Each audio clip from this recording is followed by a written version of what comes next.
How Steam became the only good monopoly in existence. I would get ready for some hardcore glazing by Joe Bart.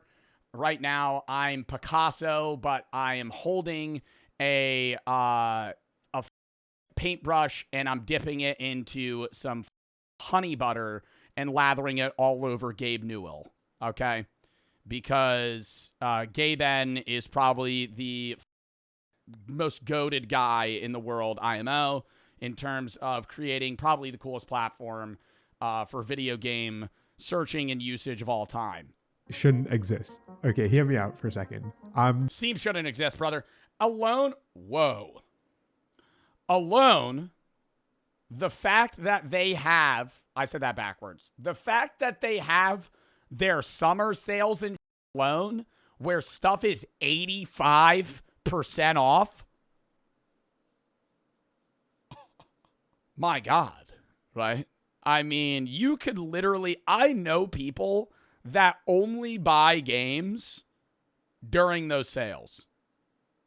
They spend like $300 in one sitting, and then they just have games for the next 2 years. Definitely glad it exists. I use it like several times a week to buy and play games. Yeah, because everything's off, bro. When they have those sales, when they have those Christmas and summer sales in like those random weeks or whatever, dude, everything's averagely probably like 35% off, but you could find, I remember I haven't played it yet, but I want to play it on stream. I got God of War for $5. I know that's an old game. Normally it's like 40, 60 bucks or something. I got like that as an example. It's like, bro, they just be like tossing you.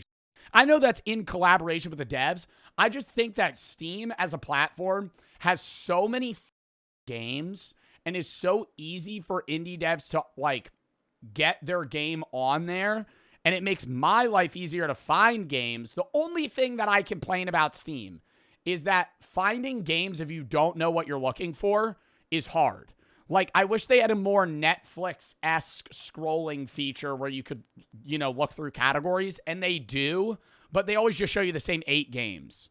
Does that make sense? Every time. But it definitely shouldn't exist. I mean, if I told you that there was a tech company that was founded in the 90s that controlled 70% of its market and that had basically zero meaningful competition, and that the CEO owns a fleet of yachts so big that he needs smaller support yachts for the main one, you'd probably start thinking about guillotines and not video games. And yet this more or less perfectly describes Valve, the company responsible for Steam. It's basically impossible to name another tech company from that era that has a reputation that's half as good as Valve. And bro, it's so good.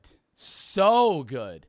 Like, imagine right now, you hear EA Entertainment's just bought Steam. I would drop to my knees.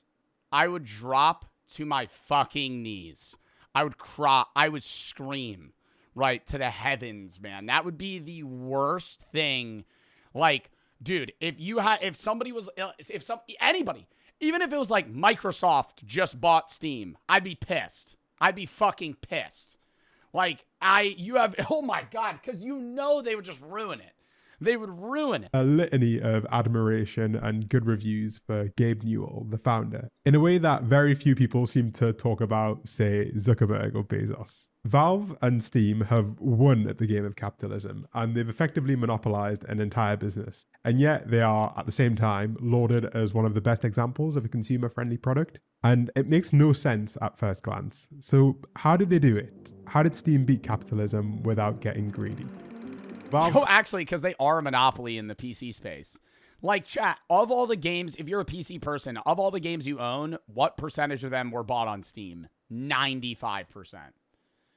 The only platforms I'm buying games that aren't on Steam is like Ubisoft and EA if I need to. Like, but even then, most games you could just buy on Steam. Like, almost every game you own, you could buy on Steam.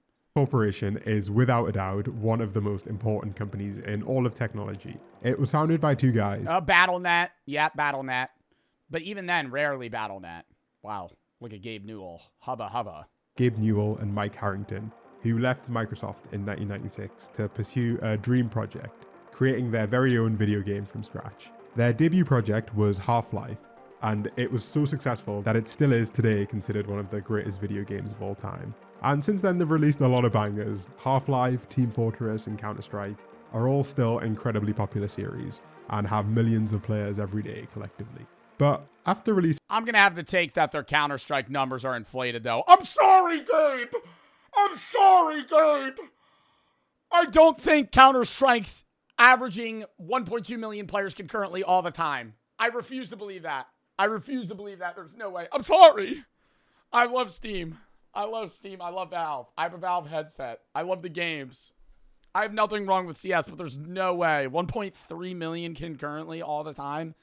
It's got to be a lot of foreign players. Yeah, like Russian, European Counter-Strike players. Several extremely popular games themselves, they noticed a few issues with the games industry. If you're a little older, you might remember a time when pirating a PC game was comically easy. Literally within a few days, you could get free software and bypassed most security measures with like a few seconds of Googling. And we saw the first wave of companies getting... Yeah, I remember I used to think I was pirating games and I was just installing malware. Really desperate to put the lid on piracy. When Doom 2 was leaked weeks before its official release, their developer responded by banning any pre-launch reviews or external testing for their next game, Quake. The then vice president of marketing even announced that no copy of our games would leave the building. Except that game ended up also being leaked 3 days before its release. Some kid literally just broke into their network and downloaded the game in front of them. And bro, you know what it is? Oh my God, I feel like this is what he's going to end up saying. Pirating was such a problem, but Steam made it so much easier for you to obtain the games that you wanted to play. Steam, okay, in the sense, you remember how annoying it was when, wow, you guys aren't going to relate to this. Some of you might. Does anybody remember before Spotify where you used to have to buy songs individually and they would be like $2 a song and you had to buy them on iTunes, and how really annoying that was and how like fucking super sucked? And then Spotify came out and it was like awesome and it was just like a subscription service. A lot of people would say that's how gaming was before Xbox Game Pass. I'm going to tell those people to shut the fuck up, because I think that I'm going to relate that not in the subscription sense, but in the terms of like, wow, this is so much better. Like, buying games used to suck until Steam came around, at least on PC. Console was different. You just go to a GameStop and buy a fucking CD disc and then just fucking input it. But they were so young that the company didn't even bother pressing charges. This state of affairs, though, wasn't all fun and games. The lack of security also made games way more prone to hacking and cheating, and it was super difficult for game developers to have a clean method to offer security and performance patches over the lifespan of the game. And this is where Steam came in. You see, Gabe Newell has a pretty famous take on piracy. What's Valve's take on piracy? So we don't really worry about piracy. There's misconceptions in the industry about what piracy is, that they don't want to pay any money and they want to get your content. But when you look at the fact that these people have, $2,000 PCs, clearly they're willing to spend money. Everybody in the United States knows that Russians are pirates. When the reality is that the pirates in Russia were actually doing a much better job than the games companies themselves. And as soon as by making it easy to get the fucking game, the product became available at the same time that it was available in Australia or the UK or the United States, and it was localized in Russia, all of a sudden our piracy problems in Russia disappeared. Piracy is a result of bad service. The whole idea behind... Yeah. I mean, that's why piracy's on the rise right now with streaming services in TV. Like, when Netflix came around, I feel like piracy numbers had to have plummeted to like near zero. Early Netflix. You remember the era where everything was on Netflix? It was awesome. It was ease of use. The quality of the product was amazing. Everybody was like, all right, yeah, bro, I'll pay like $16, $20 a month to own a fucking Netflix subscription so I can have unlimited access to fucking The Office, Parks and Rec, and all these other shows I want to watch instead of having to go to fucking Redbox and rent something or use Comcast or whatever, some shit service that was existing before it, right? Then now all these fucking streaming services segment themselves into a million different ways, and they don't really offer that much, so people just pirate shit. The way they're getting around that now is by trying to offer better and better stuff. Like Paramount, which I don't own, but I'm going to give props to, had a pretty good idea to just buy the UFC rights for streamings. Like, that motivates people to no longer pirate UFC fights because you could just own Paramount and you get UFC fights. and movies and shows, right? And I'm not trying to give a dub to Paramount because it's like, you know, that company has its own fucking problems. But it's like when you loop in those deals, people are like, maybe I shouldn't pirate that anymore. I'll just pay for it. Behind Steam was to fix part of this service problem, to combine piracy protection, software updates, and anti-cheat technology all into one platform that was at least as easy to use as the pirate methods. The scope of the project expanded over time to not just include Valve's games, but other people's games and social and community features as well. And, well, they kind of nailed it. Since launching in late 2003, Steam has accumulated over 100,000 games and now has over 40 million daily concurrent users. I think it'd be as— Wow. 40 million concurrent users. I mean, Steam really is the reason that I love PC, because I was a console kid. And I like playing games on KBM and having like higher hertz rate. You know, like I want to be able to play at a higher FPS and refresh rate. Like, it's fun to do that. But it's also just like Steam has so many games that are made for PC and easy to find. Stretch to call Valve a game developer like you might have in the 90s. Today, they're a retail business that occasionally develops games on the side. But still, even despite that, the world has changed a lot since 2003, and Valve has followed such a drastically different path than the rest of the tech world. We can compare it with, say, Microsoft, which recently announced that it was increasing prices of its Xbox Game Pass subscription service by 50 to 100%, depending on where you are in the world. Or even Nintendo, which is selling 50 to 100%. How much does Xbox Game Pass cost now? £22.99 per month. What is that, like $30? $30 a month? $360 a year? Or even Nintendo, which is selling $80 to $90 games. Meanwhile, Steam, on the other hand, has no subscription services. It has a weirdly generous return policy and several extremely generous sales. Oh, I'd be returning games so often on fucking Steam, dude. If I play, motherfuckers that complete a game and return it, you guys are assholes. But if I play a game for like 30 minutes and that shit's trash, refund. I like some of them I won't. It's really more too, I'll refund the game if I think it was a bad game. If I think I made a bad purchase, but the game's good, I don't refund it. I played Escape from Duckov for 20 minutes. I bought the game. I didn't refund it. Because hold up. Now I got to fact check myself. I didn't refund it because I didn't think the game was bad. It just wasn't for me. But then if I'm playing some fuck-ass game that's $20 and has the worst reviews and it crashes, refund. Every year. When that's clearly not the established meta in gaming today. Oh my God, Dispatch. Mwah. You won't find any reviews like this if you look up their competitors. People don't like wax poetic about the Epic Games Store or about EA Origin. And there are a few really good reasons why Valve behaves the way they do, and seemingly nobody else does. Honestly, we can't talk about this story without acknowledging the elephant in the room. Every time. Thank you to Incogni for sponsoring this video. Let's get back to it. So Valve is a weird company, but not just from the outside. While basically every major tech company from their era decided to become publicly listed on the stock market and solicit investment. Oh my God, that's the other thing, bro. If Steam got publicly traded, I 100% would invest into that bitch. But that would ruin the company.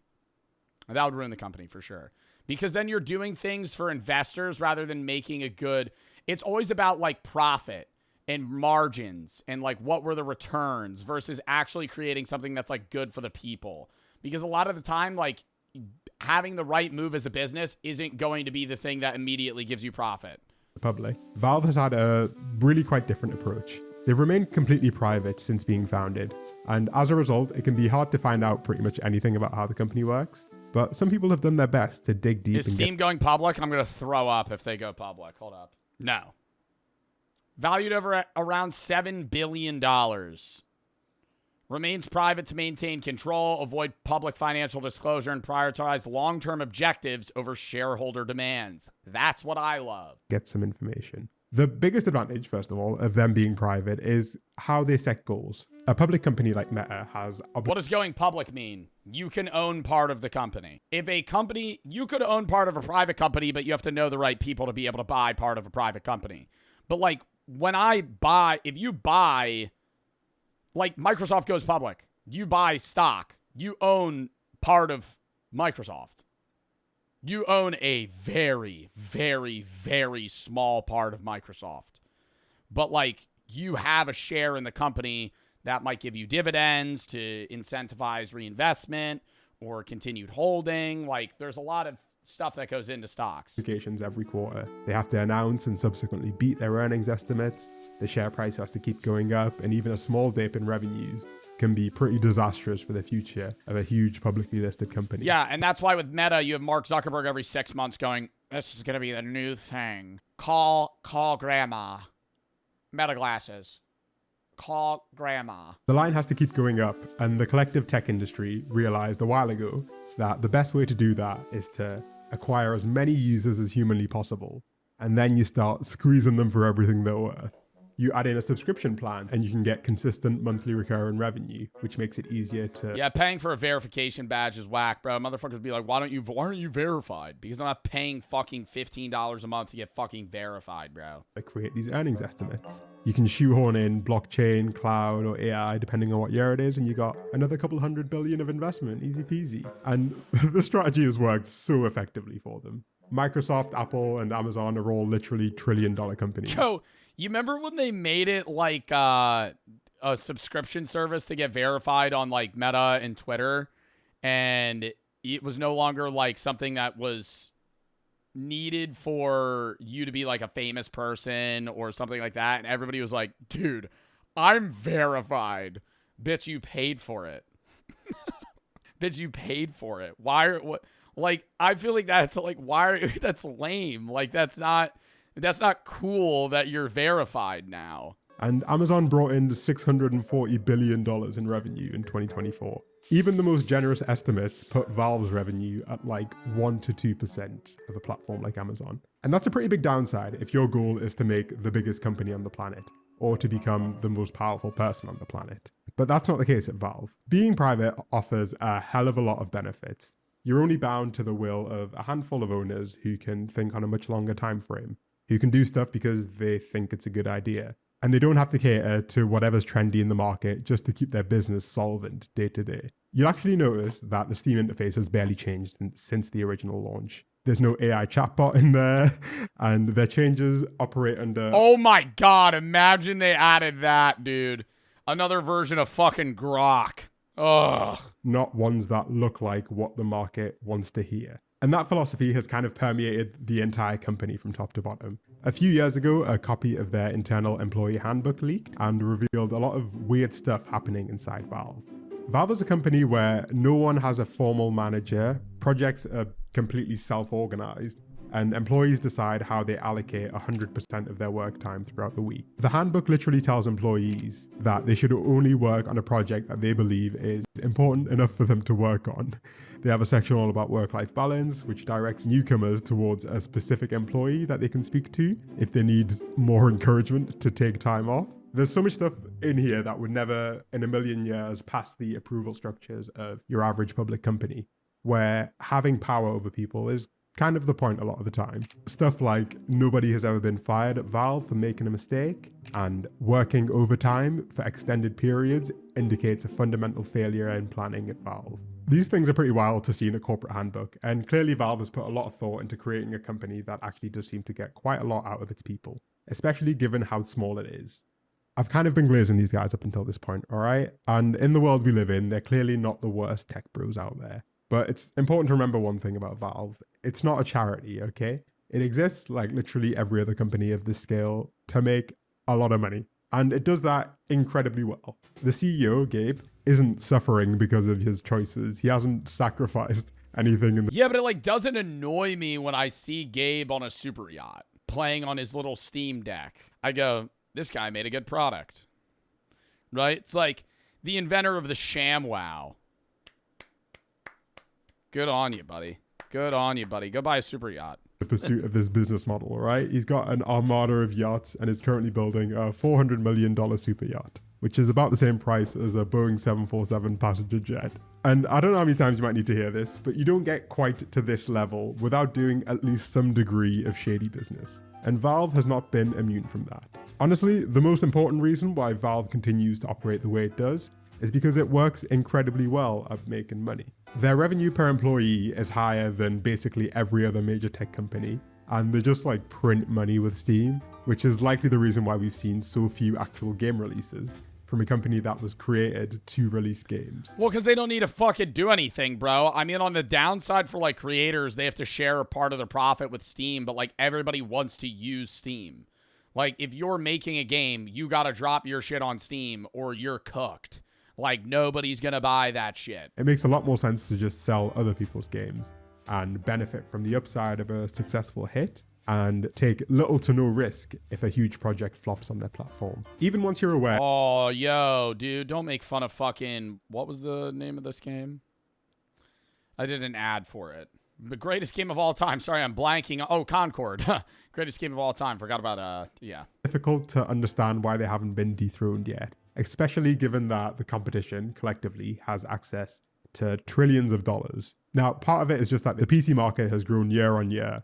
It's so unbelievably cheap and easy to access the PC gaming world, especially compared to 2003, and Valve has been rewarded handsomely for that. And while they've been able to achieve this level of growth without actually like seriously mistreating their consumers or their employees, they've not necessarily been as nice to everyone else involved in the game development process. As they've grown, that's what I was going to say. I think they take too large of a cut from devs. Pressure that they've put on game developers and game publishers, especially the smaller ones, has been getting a little bit out of hand. So Steam takes a 30% cut of all sales through the platform, which is ludicrously high. For context, a website like eBay takes about 12 to 15%, while other game sale platforms take even less. Epic Games takes nothing on the first $1 million in sales, and even the famously generous Microsoft only takes 12% of sales on its store. And in a fairer world, game developers could take advantage of lower fees on other platforms to offer better prices to customers. If I was a game developer that needed to make $7 per copy sold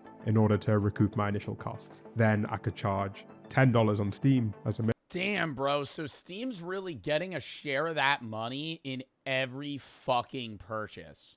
Like, not just games. Like, I'm thinking Marvel Rivals. I buy a $30 skin bundle. Steam's getting $9 from that. And I could charge, say, $7 on Epic, since the first $1 million in sales has zero fees. Customers would get cheaper games, the devs would get the same amount of money. It's one of the clearest win-wins ever. Except that Valve is well aware of this and forces developers to agree to what's known as a most favored nation clause in its agreements. An MFN, a most favored nation clause, basically means that a developer can't sell their game substantially cheaper elsewhere if it's also listed on Steam. It means that even if another... Oh, if they want to list on Steam, they can't make it $25 on Steam and $15 on Microsoft. Like, if they're going to release their game has to be around the same exact price. Like, they could do 25 and 20. Platform cuts the fees that they take. The developers aren't allowed to pass on the savings from that deal to the end consumer. If a game is $10 on Steam, it has to be about $10 everywhere else. And very few games can survive without being on Steam, given that they have all of the customers. Damn, bro. No, now I actually feel so bad for some of those $5 games we be playing. Yo, Steam's taking $1.50 from those motherfuckers. $5 a game. Hey. Fork it over. Fork it over, bitch.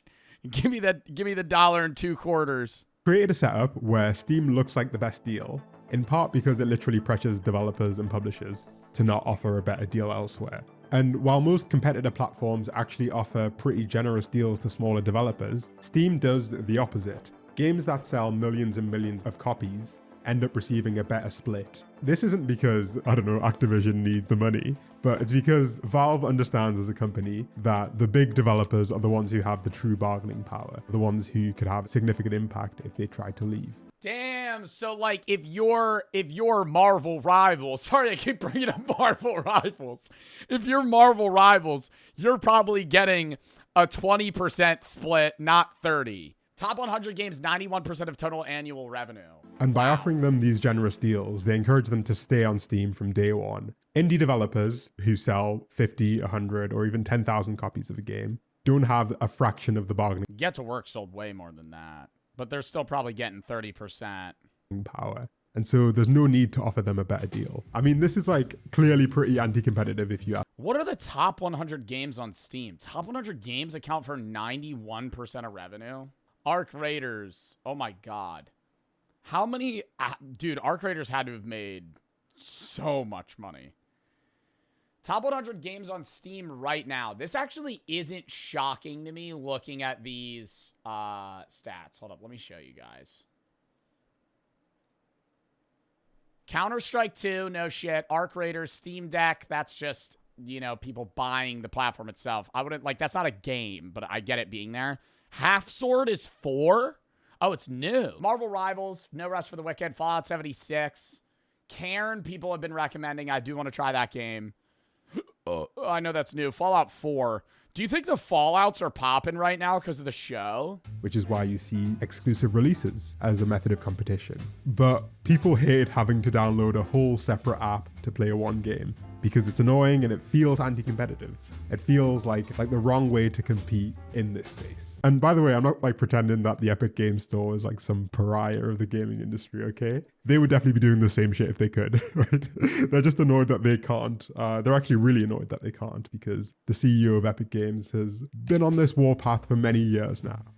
And the reality is their app is not the best, not just because of these anti-competitive practices that they're subject to, but also because the Epic Games Store is not very good. And many of these alternatives are just not very good to use. They can be buggy and... Yeah, I'm only not using Steam if I know the exact game that I need to download and it's not on Steam. Like, that's the only time I'm ever using Battle.net or Epic, is if I have to. And I'm specifically searching the game that I have to download. Laggy, while Steam ultimately at the end of the day provides a very functional service. The point that I'm actually making here is that Steam has monopoly power in this market, and they're using this power to do what all private monopolies always end up doing, restricting consumer choice and restricting competition. Until recently, Apple did a very similar thing. They'd take 30% of all in-app purchases that were done on Apple devices. Apps were literally not even allowed to tell their users. That's why Cameo is the worst app ever. I'm sorry, bro. I worked with them before, and they constantly hit my line trying to get me to do Cameo, and, you know, I'm going to really sour some fucking opinions on their end there. But I got to say, Cameo sucks because of that. Why would I want to do Cameo and charge a motherfucker that watches me $50 for me to say happy birthday to them to get $20 in return? Because Cameo's going to take fucking 20 or 30%. Apple's going to take 20 or 30%. So if they order on their phone and not the web, you get less than half the money the person input for you to say something. Like, at that point, I'd have a motherfucker cash at me and I'd tell him happy birthday. You know, like, why would I use Cameo? Like, there's just no point, right? That's why people on Cameo charge so much money, is because they want to make money on it. It was a major legal issue until earlier this year when a long-standing lawsuit forced Apple to let developers offer alternate payment methods with lower fees. And in my opinion, this is basically identical to what Steam does in gaming. Except they were smart enough to realize that they needed to keep the biggest publishers on side, and they couldn't push it too far. Instead of trying to get 30% out of literally everyone, like Apple did, they made it an explicit point to offer more generous deals to the bigger clients. And again, let me remind you, Steam is actually a pretty good service, right? It mostly just works, but that doesn't mean it's not also holding an unfair market position. And it's no surprise that Valve are actually currently facing a class action lawsuit from a group of developers who allege exactly this. And they brought receipts. An economist quoted in the lawsuit even estimated that in a properly competitive environment, Steam wouldn't take more than like 17 to 18% of sales. The way that I think 30 is crazy. The way that I'm perceiving it is 20, bro, because that's like a base management fee for like most individuals in a social space. And so I think a company charging 20% for them to be the forefront pusher of your game makes sense. I don't think 20 is bad. I think 30 is like fucking nuts. Like, you're almost taking a third of their revenue. As opposed to 30%. This is literally billions of dollars that would end up back in the hands of developers. It's not like chump change. And I think we let Valve and Steam off for a lot of this behavior because they're often seen as like a neutral middleman who only exists to make the process of gaming smoother. And they do that, but they do a lot more too. When I began looking into Valve as a company... Oh, Gabe Newell's so good at League. ...process... Oh, no, is this Smite? What game is this? ...of gaming smoother. And they do... What game is that? That's Dota? ...do that, but they do a lot more too. When I began looking into Valve as a company... People still play Dota?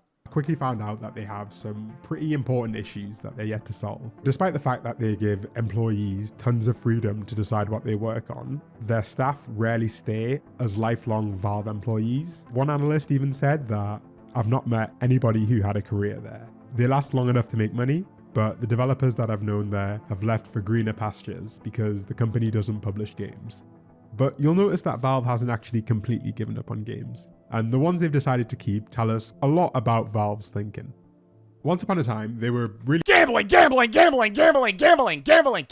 CS cases. Gambling. best known for single-player experiences, games where you pay once and you had all of the content. However, ever since the release of Team Fortress 2, an online multiplayer shooter, they realized you didn't need to make new games to make money. You needed to make more money from the games you'd already created. And thus was born the microtransaction. Instead of concepting, researching, and developing a whole new game, why not just sell cheap items that add on to an existing game? But the real genius wasn't selling like cheap collectibles and letting people buy them. It was letting people I get really frustrated when I see clips of streamers like acting overly excited when they pack like a mid player in FIFA now. Like, I used to love FIFA unboxing videos, and now I get like actually really annoyed. Like, because they have thousands of dollars of credits. I know they're gonna pack. They know they're gonna pack this guy. They pack like an 85 overall, and they go, oh no, like, bro, you packed like a regular ass player. Like, you didn't pack like Ronaldinho, okay? You packed like a normal guy. Ginge doesn't do that, bro. Ginge will have like a regular reaction. He's also a soccer fan or a football fan, so I get him getting hype about players that he enjoys. But like, bro, it'll be the motherfuckers that like do TikTok clips, not streamers. gamble for them. In 2010, Valve launched the Supply Crate, an in-game item for Team Fortress 2, which allowed you to receive a random in-game cosmetic item. Except to receive the item, to unlock the crate, you had to purchase a key with real money. Basically, you paid a small amount of money for the chance to receive an item that was worth potentially hundreds or thousands of dollars, or potentially an item worth nothing. This is the infamous loot Oh, not the old Guadalajara. box. And shock horror, it turns out people, especially kids, quite like gambling. Valve developed item marketplaces and whole in-game economies around these items, wherein people would sell them for real money, use them to launder illicit money, or just do some old school degen gambling. The loot box mechanic has been so successful that it's present in basically every actively maintained Valve title. While they weren't the first, And it's like worse. Dude, they do the odds on that. Gambling CS cases is like worse than a lot of casino gambling. Like, the odds of actually like turning a profit is so bad. So it's like, it's just fun. It's like a more fun slot machine. to use this mechanism, they definitely popularized it by creating marketplaces that integrated smoothly the in-game value of items with actual dollar value and let people swap them easily for cash. And Valve makes a killing from this. One Counter-Strike tracker estimated that Valve had made $1 billion just in 2023 from selling loot boxes in the Counter-Strike games. There are so many testimonies of former players of these games where they detail getting addicted to gambling as kids, especially in a game like Counter-Strike. And Valve hired leading economists to analyze their in-game economies. Bro, I used to watch like 100K subscriber YouTube channels pour their net worths into CS unboxings when I was like 12. Like, literally just pouring money into CS, crashing out on screen. And that was like a raw crash out. Now a lot of that shit feels fake because it's like they're trying to write it off and they're making their money back through the video, bro. I would be watching a video with like 10K views of some guy just burn fucking $2,000 on cases and lose his mind. And they have a really intimate understanding of this stuff. They just have zero incentive to change things. The vast majority of people who play these games won't spend a penny, except the percentage that are susceptible to gambling addiction will spend all of their money on it. In the world of mobile gaming, which relies on a very similar model, about 50% of the revenue comes from just 0.1% of the user base. And we don't have numbers for Valve. Clash Royale. I would argue that like Clash Royale and Clash of Clans make 30% of the App Store's revenue. Like, surely, bro. Maybe like what are other mobile games that just make money? Roblox? Yeah, but Roblox is also a PC game. It's like a mixture. A mile off from this. When gambling regulators have tried to shut down these systems, Valve responds not by removing them from the game, but by trying to tweak them and design alternative systems that keep as much of the gambling feel as legally possible. Valve has created what Yanis Varoufakis, one of their former economists, would call a digital fiefdom. It markets itself as a neutral middleman, but it actually has a hell of a lot of power for deciding what happens on its territory. Developers depend completely on them, and they have an unfathomable amount of consumer data and complete dominance of their market. And anyone that uses Steam to sell games is under a lot of pressure to remain on Valve's good side. They're more like medieval lords than they are medieval marketplace operators. And currently they've been pretty nice with that power, especially to the people at the end of the chain, the consumers. But they're under no obligation to keep that up. And honestly, I mean, it's fucked to say, but that's what they're going to care about. Because if they piss off the devs just have to deal with it. Like, the consumers getting annoyed is a bigger problem than the devs getting annoyed. Because if the consumers love Steam, then the devs are basically forced to stay on Steam, regardless of them being, you know, fisted financially by Steam. Struggle to believe that Valve will keep being quite as nice if their margins ever get hit or if they have a change of leadership. We need to create a more robust system by making sure there's actual competition in this space. And if it's still not clear why competition is so important, you can just replace Steam with any other company that has this much control over a digital marketplace, whether it's Apple or Amazon, and it might become a bit more obvious as to Bro's talking about the Kindle Paperwhite. where the problems could emerge in time. All in all, things could be a lot worse, and my experience, and most people's experience with Steam, has been pretty good. But good enough is not good enough, okay? The standard that Steam has set for users should be the norm. It shouldn't be an exception. And in fact, it's very much the exception that proves the rule. Steam's level of quality should be the bare minimum that we tolerate, and I don't think that's too much to ask. Yeah, I agree. I mean, I think it's fucked they're taking 30%, but I still do love the consumer part of Steam as a whole. The day Valve goes public is the day it dies. Actually, that literally sums up that video. All right.